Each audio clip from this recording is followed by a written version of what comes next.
Hi, I'm Diana Jones. And I'm Indy Todd. Welcome to 31 Main Street. And welcome to beautiful Sunapee Harbor here on Lake Sunapee in our 31 Main Street town this month. You guessed it, Sunapee, New Hampshire. We've got a great show lined up for you. We'll be going windsurfing, we'll be going on an archaeological dig, and take an architectural tour of the harbor. And lots more, but first, Sunapee Town Clerk Tony Brissett is going to tell us a little bit about the history of Sunapee. Sunapee consists of George's Mills, Wendell, and Mount Sunapee, plus the village of Sunapee. It's all incorporated in one town. We were incorporated in 1768 as Seville. Then they changed the name to Wendell, and now they call it Sunapee and have for some time. First there's Sunapee Village, which is the main village we're in right now. That's where most of the industry was. The three villages actually were steamboat landings, I believe, back in the late 1800s. George's Mills had a grist mill originally, Mr. George's Mills, and they had inns and big hotels in George's Mills to begin with. Mount Sunapee has just a post office. It's real small. And Wendell is off the lake. Wendell stands between Sunapee and Newport, and they have no lakefront. They're kind of just the suburb between us and Newport. Year-round, we have about 2,500 people, but we swell to about 4 times that in the summer with our summer residents on the lake. This is a great place to bring up kids. It's a real community-minded town. There isn't a lot of excitement. It's a nice, clean town. We are growing faster than the people that have lived here for generations can really get used to, because we've boomed in the last 10 years. But all over, it's still pretty small town atmosphere.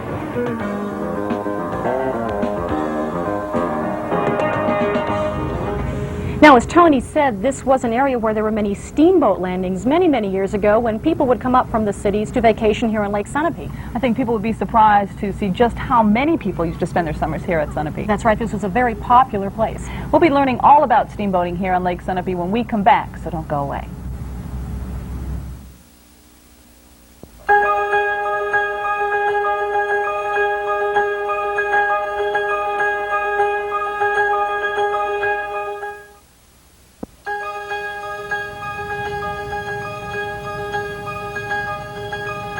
And now, as promised, we're going to talk about steamboats. That's right, Mindy. About half a century ago, the last steamboats left the waters of Lake Sunapee, ending an era here on the lake. Local historian Joe Hill now will tell us all about these beautiful boats powered by steam. The steamboat era on Lake Sunapee was a time of grace and beauty, of ladies in white dresses, of summer vacationers coming up from the city by train to spend the day on the lake or the entire summer at their cottages. Steamboats, the first power boats, were the latest in modern transportation, and they ruled the waters. You could buy a ticket from New York City or Boston or wherever you were coming from, and you not only bought to Lake Sunapee, but you bought to your landing, if you had your own private landing. Joe Hill is an authority on steamboats on Lake Sunapee. It's a history that he says dates back to before the Civil War, but most notably began in 1876 when the Woodson brothers, Dan, Frank, and Elias, moved to Sunapee from Maine and built the Lady Woodson. That story ended in tragedy when in the second year of operation, the boiler of the Lady Woodson exploded, killing Elias. But Dan and Frank continued building steamboats as competition from a rival steamboat company picked up when that company built the 98-foot wooden-hulled steamer, the Edmund Burke, in 1885. The Edmund Burke was capable of carrying 600 passengers. So in 1887, the Woodsons countered and launched their 101-foot steel-hulled steamboat. It could carry 650 passengers and was to have been called the Nathaniel P. White. Before it was launched, they changed the name of it to the Armenia White. Nathaniel P. White had died in Concord in 1880, and his widow, Armenia White, lived in Concord and had a cottage down at Pine Cliff. Lots of speculation as to why they changed the name to her name rather than his, but They did, in a way. And the building of steamboats continued into the turn of the century. Then the Woodson boys in 1897 built the Kearsarge, which was 375 passenger capacity. And then in 1902 they built the Weedamo, which is 48 to 50 feet long, and in 1905 the Ascutney, which is about 48 to 50 feet long. The Woodson boys had their 4, and the rival company had this one that was capable of 600 passengers, so their total capacity was almost 2,000 people. But by the 30s, steam gave way to gasoline-powered engines, and the steamboat era on Lake Sunapee yielded to the future. There is a story that goes around about old Captain Frank calling one of his young boys, the working on the steamboat, you know, coming into the harbor one afternoon, and he called a guy up into the pilot house and he said, "Look down there, bud," he says, "there's the end of our steamboat era." And there was the first automobile that he had ever seen here in the harbor.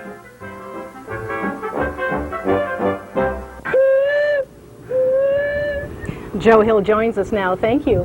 What happened to all the steamboats? Where are they all now?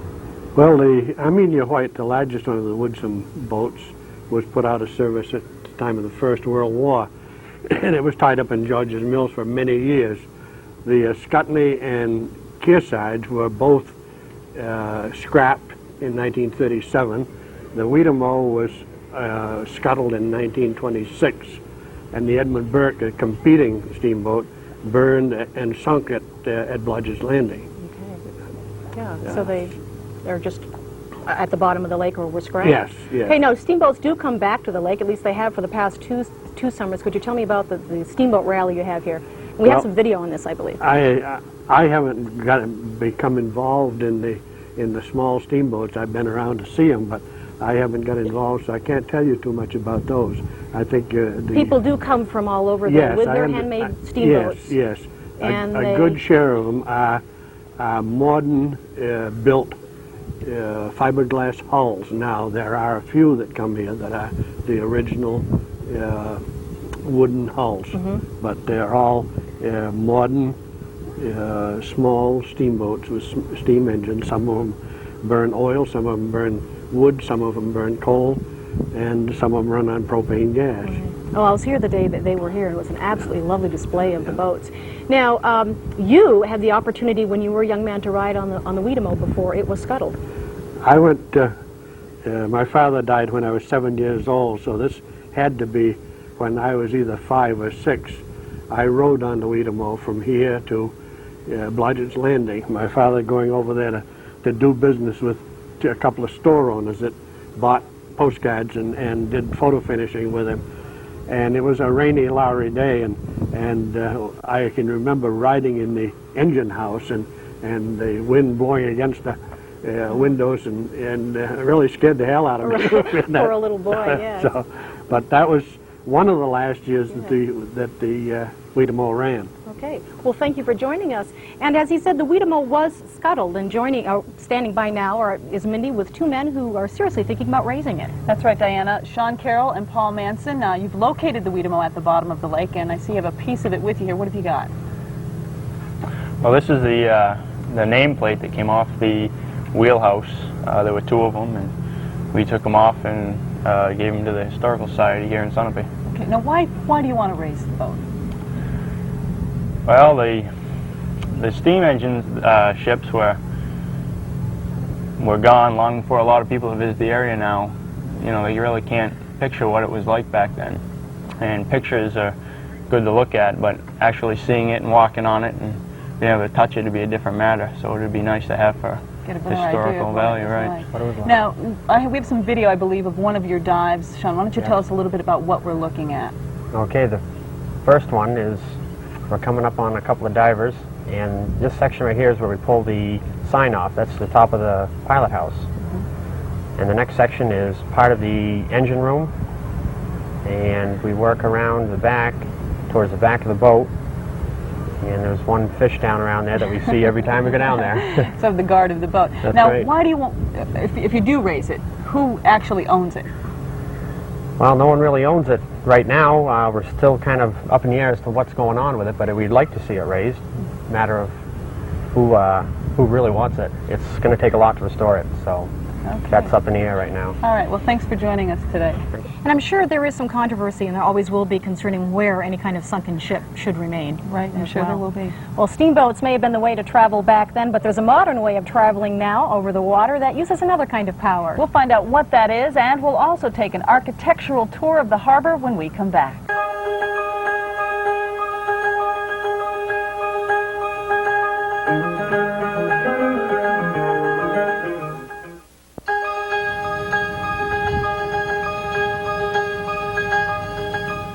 As we said, there's a new method of cruising the waters here on Lake Sunapee that's catching on. There sure is. Mark Ashola and Al Peterson show us what that is.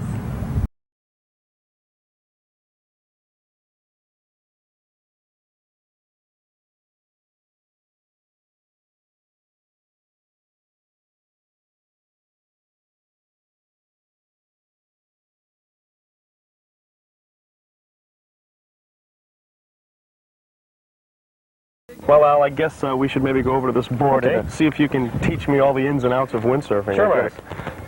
Well, the first thing we want to do is get on the board any easy way we can.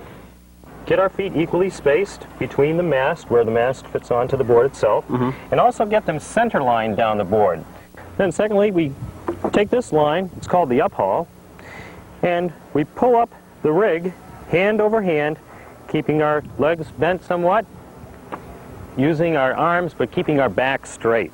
We get it off at 90 degrees and get the sail to luff or flap in the breeze, somewhat like a flag, and try to hold it off at 90 degrees. Once we have it off at 90 degrees, we're ready to start.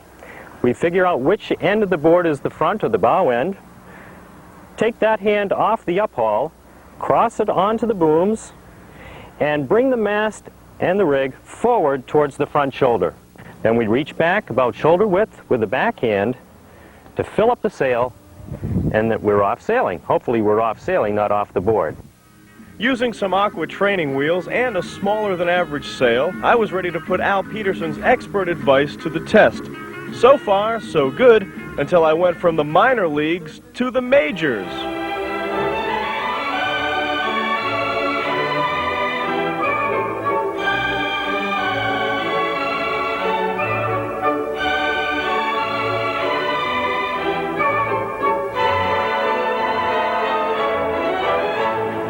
I found keeping my balance to be the trickiest part of windsurfing, but once I got used to it, clear sailing. South Africa too. They're all getting stoked on this surfing craze, from Hawaii to the shores of Peru. So now let's go on, baby, wait and see. Yes, I'm gonna take you surfing with me. Come on, baby, wait and see. Yes, I'm gonna take you surfing with me. Let's go surfing now, everybody's learning how. For 31 Main Street, I'm Mark Ashola, somewhere on or in Lake Sunapee. Looks like once you get the hang of it, that can be a lot of fun. It sure does. Well, so far we've been spending a lot of time in or on the waters of Lake Sunapee, in Mark's case mostly in. But now we're going to take a look at the shoreline, specifically the cottages that surround Sunapee Harbor. Now, in case you didn't know this, Lake Sunapee is a Class A reservoir lake, and in the late 1860s and 70s, it became a popular health resort because of its purity. Captain Dave of the Mount Sunapee II took us on a tour of the harbor and pointed out some of the different architecture along the shoreline. As word spread about the charms of Lake Sunapee in the late 1800s, people flocked to the lake to enjoy what was considered its healthful benefits. During that period of the 1860s to the 1920s, when thousands of people came up here to enjoy Lake Sunapee, the inns were gaining popularity, and they started building a tremendous amount of large luxury inns to accommodate the great number of people. As the grand hotels outgrew their usefulness, most were torn down. Indian Cave Lodge is now condominiums, as is the Grand Leiden Hotel, which took 300 men 6 months to build. The stately Ben Meer Hotel is now a park on Sunapee Harbor. The Sunapee Lodge was built as a health resort in 1892 and was torn down in 1967. The cottages along the lake date back as far as 1860, and with a difference in opinion as to what constitutes a summer summer cottage, you'll find a variety of architectural styles. Along Lake Avenue, most of the cottages were built between 1880 and 1920. Now, what's unusual about these houses here along Lake Avenue is that they're built right close to the water, and no longer are you able to build this close to the water because of zoning and a number of other reasons. And you can see the boathouses are attached to the house in many different ways. No longer are people allowed to build boathouses here on Lake Sunapee over the water. Here's one, this gray one right here, where they actually live and use the upstairs of the boathouse as their living quarters. Now, no longer is this allowed. You couldn't build anything like this today. Along Garnet Street, you'll find an amazing mixture of architecture dating from the 1860s to the 1980s. You can see a new one next to an old one, but you can tell where there's a boathouse down in front of the cottage. Once again, that's a replaced structure or a renovated structure. Many of the cottages have been handed down from generation to generation.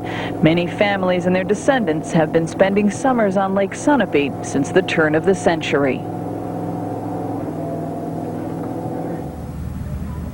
And you know, it's nice to see that the density of the cottages around the lake is somewhat controlled and monitored. Yeah, and it's interesting about the boathouses. I didn't know that. Another interesting fact about the boathouses is when the ice floes come through in the spring, if they're destroyed, if they're not replaced right away, they're not allowed to replace them. Oh, that's interesting. Okay. Well, don't go away, because when we come back, we're going to take a look at a different kind of shoreline right up the road in George's Mills.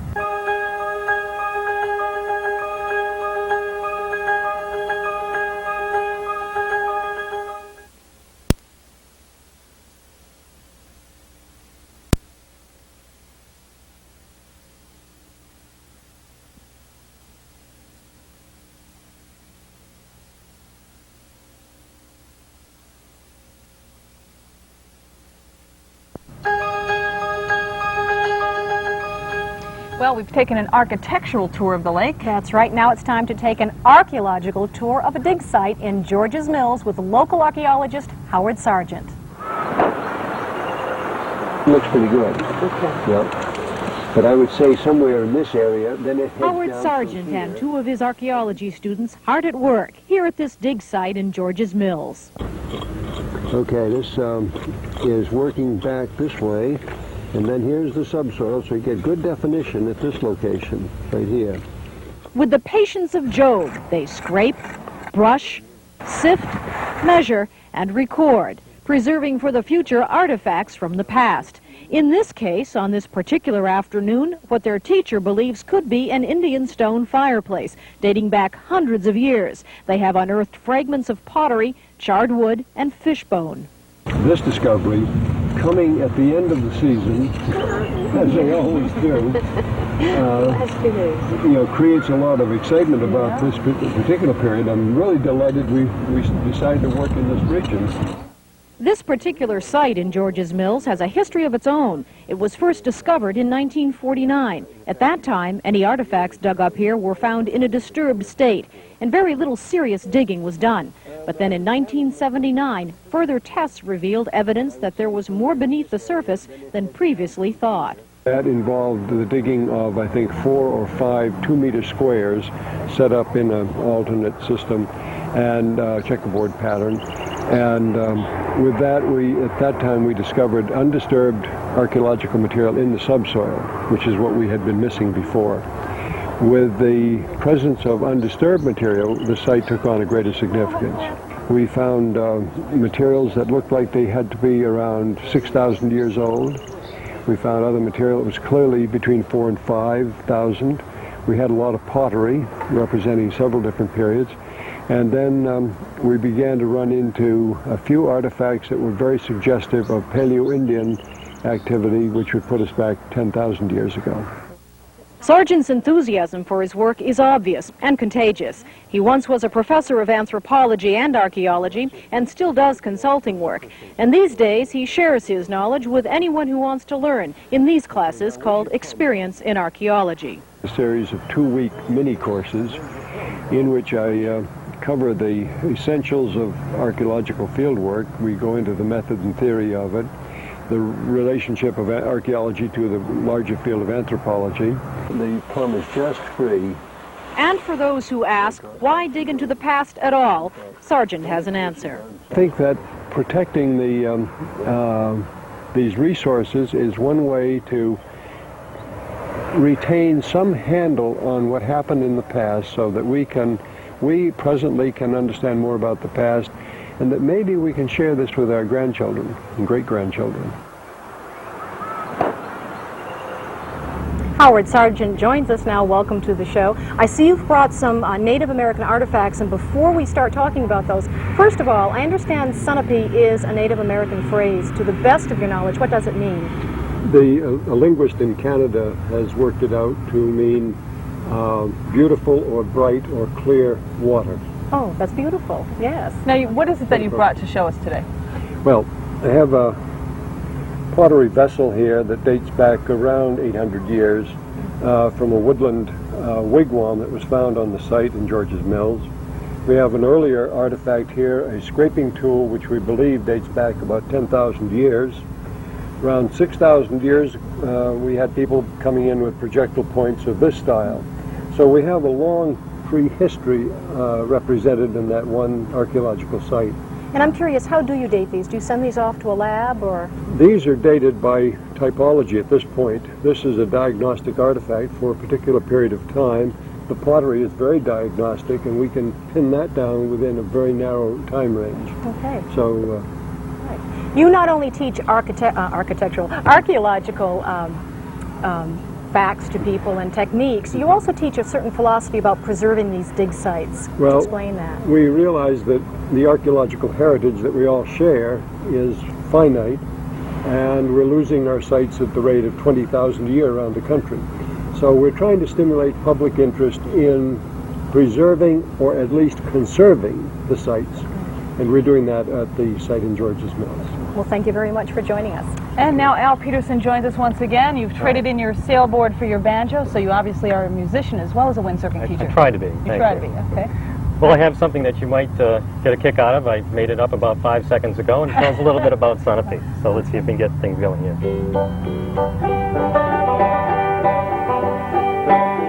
Welcome to Sunapee. On the lake you can find a fantasy. The water is class A. With your help we can keep it that way. This lake was made for you and me. We have a lovely lake here in the Granite State, and the people take much pride in the properties. Take a swim at the State Park beach. It's all within your reach. The beauty is for everyone to see. Welcome to Sunapee. On the lake you can find a fantasy. The water. We'd like to take this opportunity now to thank everybody here in Sunapee who helped us put this show together. We'll see you next month at the Vermont State Fair in Rutland. Good night. Good night. The sailing is just fine in the spring and the summertime. The colors in the fall are superb. Oh, the winter winds do blow, and there's lots of clean white snow. The secret charm stays right on through the year. Oh, welcome to Sunapee. On the lake you can find a fantasy. With water is class A. With your help we can make it this way. This lake was made for you and me. This lake was made for you and me.